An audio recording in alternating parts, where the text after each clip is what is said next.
আসসালামু আলাইকুম দর্শক, সবাই ভালো আছেন? আমিও ভালো আছি আপনাদের দোয়ায়।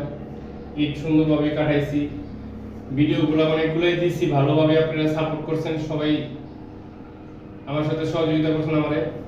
তো আজকে আমি কবুতরের ভিডিও নিয়ে আসবো না, আজকে আমার কবুতরের ব্রিডিং পেয়ার যে কবুতরগুলো আছে, এই যে কবুতরগুলা যেগুলো আমি পালন করি, পালি, এই ঘরোয়া কবুতরগুলা, একটু সামনে আসেন।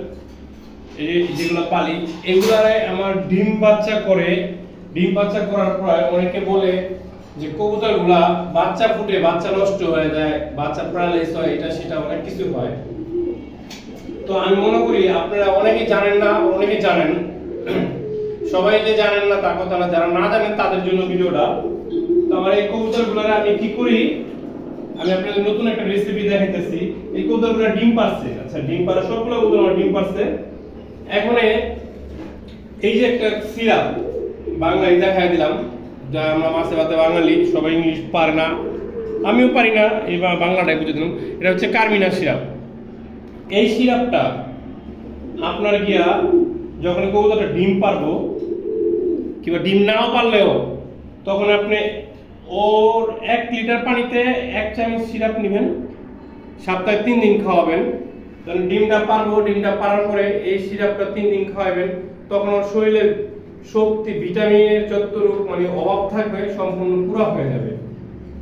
তো কিভাবে দিতে হবে আমি আপনাদের দেখাই দেবো আজকে এই সিরাপগুলা। তো ডিম পাড়া সপ্তাহে 3 দিন দিবেন, সপ্তাহে 3 দিন দিবেন, এবং ওদের শরীরের যত রোগ বালাই যত কিছু আছে সব কিছু আলহামদুলিল্লাহ ভালো হয়ে যাবে। তো আমি এখন সকাল থেকে পানি দিই একটা, একবারে খাবার দেবো, খাবার দেওয়ার কিছুক্ষণ পরে এই সিরাপটা এখন ওদের পানির সাথে মিশিয়ে দেব, দেওয়ার পরে আমরা ওই পানিটা খাবে। তারপর 6 ঘন্টা, জাস্ট 6 ঘন্টায় পানিটা রাখবেন, 6 ঘন্টা পরে পানিটা ফেলাই দেবেন, ঠিক আছে? তো আমরা কিভাবে দেই আমরা একটু দেখাই, আসেন।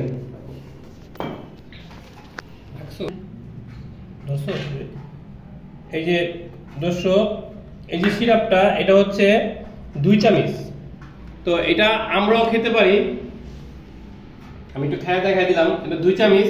তো এই যে এখানে 2 লিটার পানি আছে, 2 লিটার পানিতে 2 চামচ দিলাম। তবে যদি একটু সন্দেহ লাগে তাহলে আর একটু দিবেন, যদি একটু কম কম লাগে যে আর একটু দিবেন, দিয়ে দিলাম। যাক, এই পানিটা এখানে নাড়াচাড়া দিয়া তখন আমরা এই পানিগুলো আস্তে আস্তে কবুতরে দিব, যাতে কবুতর খেতে পারে। মনে রাখবেন 6 ঘন্টা, জাস্ট 6 ঘন্টা পরে পানিটা ফেলে দিবেন। তবে এই মুখটা সুন্দর করে ধুয়ে আবার এটা রেখে দিবেন এখানে, ঠিক আছে? যাতে আজকে দিবেন 2 দিন পরে দিবেন, আবার 2 দিন পরে দিবেন, সপ্তাহে 3 দিন। 3 দিন দেওয়ার পরে এই পানিটা 6 ঘন্টা পরে ফেলে দিবেন, দেখবেন আপনার কবুতরের রেজাল্ট কি আসে। আপনারা করে আমাদের কমেন্ট করে আমার নতুন নতুন ভিডিওতে জানাই দিবেন যে আমি কিভাবে। আচ্ছা, এখন কিভাবে পানিটা দিতে হবে আমরা একটু দেখাই। এই দেখেন দর্শক, জাস্ট এই বাটিটার অর্ধেক নেবেন, বেশি নেবেন না, কারণ এই এক বাটি পানি তো আপনার 3 দিনে 2 দিনে খেতে পারে। তো আমি জাস্ট এটা তো 6 ঘন্টা পর ফালাই দেবো, ফালাই দেওয়ার জন্য এটা আপনি জাস্ট এই অর্ধেক নেবেন। এই অর্ধেক করে নিয়ে প্রতিটা পাত্রের ভিতরে সুন্দর করে এভাবে ঢেলে দিবেন, যাতে এগুলা প্রতিটা কবুতরে খেতে পারে। বেশি দেওয়া দরকার নেই, অর্ধেক দিবেন, জাস্ট অর্ধেক। এটা খাওয়ার পরে আপনার ডিম সুন্দর সুস্থ থাকবে, নষ্ট হবে না, এমনকি বাচ্চা পুষ্টি পাবে, বাচ্চাও ভালো থাকবে। আর কবুতরের শরীর স্বাস্থ্য মাশাআল্লাহ সব দিক দিয়ে সুন্দর থাকবে। আপনি কবুতরের কোনো রোগ বালাই হবে না, কোনো ঠান্ডা লাগবে না, কোনো কিছুই হবে না, ভালো থাকবে। তো এইভাবে যদি আপনি নিয়মিত এই সিরাপটা কন্টিনিউ খাওয়াতে হবে, কন্টিনিউ খাওয়াবেন, ছেড়ে দেবেন না। আপনি যে ব্রিডিং পেয়ার করবেন তারা রেগুলার খাওয়াবেন, রেগুলার খাওয়ালে এই কবুতরগুলো ইনশাআল্লাহ আমি মনে করি এগুলা সুস্থ ভালো থাকবে, ডিম বাচ্চা ভালোভাবে করবেন। আর মশারির থেকে দূরত থাকবেন। আপনারা আপনাদের কবুতরের রুমে যদি জানলা থাকে, জানলার নিতে এইভাবে মশারিটা নিয়ে দিবেন, মশারিটা নিয়ে দিয়ে এই যে ফাঁকা দিয়ে অ্যাডজাস্ট ফ্যান লাগিয়ে দিবেন সুন্দর করে, যাতে গ্যাসটা টেনে বের করে ফেলে আর এই মশারিতে মশাটা না ঢুকে, ঠিক আছে? এইভাবে করবেন।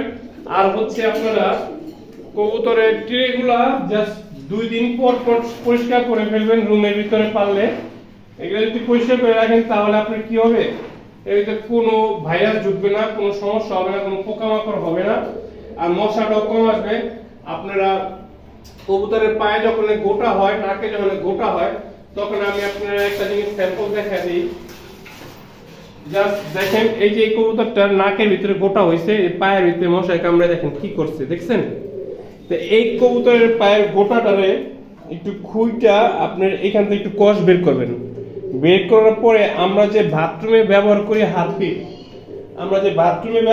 হারপিক, এই হারপিকটারে আপনার একটা কটন বার দিয়ে একটু তুলার ভিতরে লাগাবেন, কটন বারের আগলিতে লাগাবেন। লাগাই এটার খুইটা যখন কষটা বের হবে, এখানে আপনারা ওই হারপিকটা লাগাই দিবেন। জাস্ট 3 দিন লাগাবেন। তারপরে আপনারা বলবেন যে আমি কি বলছি, আমি তো একটা হাতুড়ে ডাক্তার, মানে প্রফেশনাল ডাক্তার না, মানে নিজের থেকে আপনারা বললাম।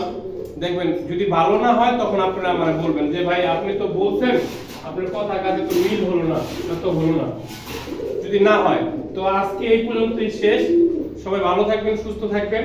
কে কোথা থেকে দেখছেন আমারে কমেন্ট করে জানাবেন, আর আমার এইগুলা কেমন হয়েছে সবাই একটু জানিয়ে দিবেন। আল্লাহ হাফেজ, ভালো থাকবেন।